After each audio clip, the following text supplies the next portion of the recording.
அன்புள்ளம் கொண்ட கன்னிராசி அன்பர்களே, கன்னிராசி அன்பர்களுக்கு ஆடி மாதம் 26ஆம் தேதியிலேருந்து ஆவணி 1ஆம் தேதி, அதாவது 11/8/2025லேருந்து 17/8/2025 வரைக்கும் இருக்கக்கூடிய இந்த ஒரு வாரத்துக்கு உண்டான பலன்களை பார்க்க போகிறோம்.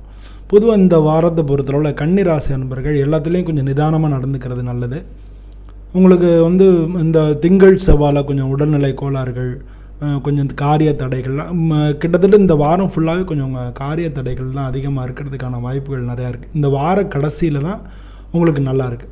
இந்த வார கடைசியில் நிச்சயமாக உங்களுடைய தொழில் சம்பந்தமாக, நீங்கள் வேலை பார்க்குறது சம்பந்தமாக இருக்கக்கூடிய தடைகள் எல்லாமே நிவர்த்தி ஆகிறது மட்டும் இல்லை, பொருளாதார ரீதியான உயர்வும் இந்த வார கடைசியில் கிடச்சிரும். ஆனால் இந்த வார முதல்லையும் வார நடுவுலையும் முதல்ல கொஞ்சம் உடல்நிலை கோளாறுகள், அது மாதிரியான பிரச்சனைகள் எல்லாம் இருக்கலாம், தடைகள்லாம் காரிய தடைகள் எல்லாம் இருக்கலாம். ஆனால் அதே மாதிரி பார்த்திங்கன்னா இந்த வார நடுவுலையும் அது மாதிரி இருக்கும், காரிய தடைகள் இருக்கும், உடல்நிலை கோளாறுகள் இருக்கும், உங்களுக்கே கொஞ்சம் உடம்பு கொஞ்சம் படுத்துகிற மாதிரி இருக்கும். ஆனால் வார கடைசியில் எல்லாமே சரியாயிடும். Everything will be okay. வார கடைசியில் உங்களுக்கு எல்லாமே இருக்குது. ரெண்டாவது நீங்கள் முக்கியமாக தெரிஞ்சுக்க வேண்டியது என்னென்னா, இந்த வாரத்தில் ஆடி 30ஆம் தேதி, அதாவது 15ஆம் தேதியும் 16ஆம் தேதியும் உங்களுக்கு சந்திராஷ்டமம்.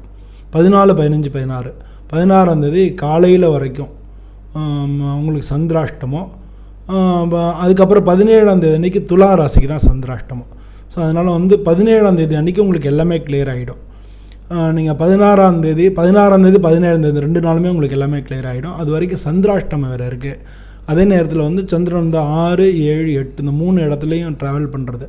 6ஆம் இடம்ன்றது தடைகளை ஏற்படுத்தும். 7ஆம் இடத்துல கண்டகச்சனியாக இருக்கிறதுனால, சனி வக்ரமாக இருக்கிறதுனால, கூடவே சந்திரனும் சேர்றதுனால தொழில் ரீதியாக ஒர்க்கில் தடைகள், வேலை பார்க்குறவங்களோட பிரச்சனைகள் இதெல்லாம் நடக்கலாம்.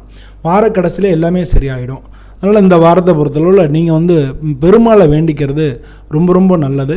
அது மட்டும் இல்லாமல் பொதுவாக இந்த வாரத்தில் நீங்கள் புதன்கிழமை அன்றைக்கி பெருமாளை வேண்டிக்கிறது உங்களுக்கு நல்ல பலன்களை கொண்டு கொடுக்கும். நன்றி.